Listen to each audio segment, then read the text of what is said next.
Croci celtiche, scritte inneggianti al fascismo, svastiche. La sede del circolo del Partito Democratico di Campalto nel Veneziano domenica mattina, poco prima dell'apertura dei seggi per il voto delle primarie, è stata imbrattata da ignoti, qualcuno mandato da fuori, la sensazione del segretario. La Digos indaga, ma questo infelice episodio non ha compromesso il voto che anche in questa sezione ha visto un buon afflusso di pubblico. Io penso che siano stati più che altro forse mandati da fuori, qualche mandante politico da fuori.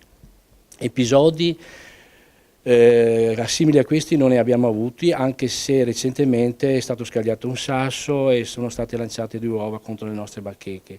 Nel passato sì, quando c'erano gli anni della tensione nel 1968, questa sede è stata bruciata e è stata proprio devastata, ma pensavamo che questi episodi fossero il ricordo del passato e che non potessero più tornare, ecco. Anche a Venezia la preferenza è stata per Nicola Zingaretti, una candidatura nel segno di una ritrovata unità del partito. E avremmo accettato qualsiasi segretario avesse vinto, perché questo è lo spirito unitario, c'è tanto bisogno di unità in questo partito. Questa elezione in qualche modo segna la fine di Renzi? Ma io non credo, non vogliamo che sia così. Ecco. Renzi è stato un segretario che ha creato tantissime speranze, tante speranze purtroppo sono andate deluse. Se Renzi intende fare, uso le parole di Zingaretti, avere un ruolo importante nel partito, credo che ci sia spazio assolutamente anche per lui. 1.800.000 persone che sono andate al voto, più delle aspettative, però le scorse primarie avevano fatto 3 milioni di elettori.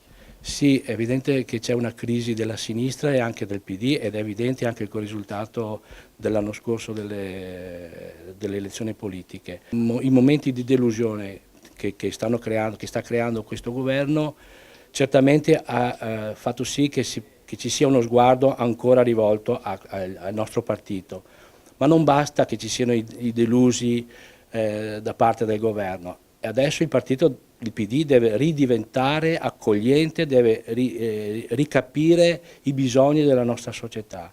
Un segretario nazionale che fa anche il presidente di una regione importante, il Lazio. Possibili questi 2 ruoli?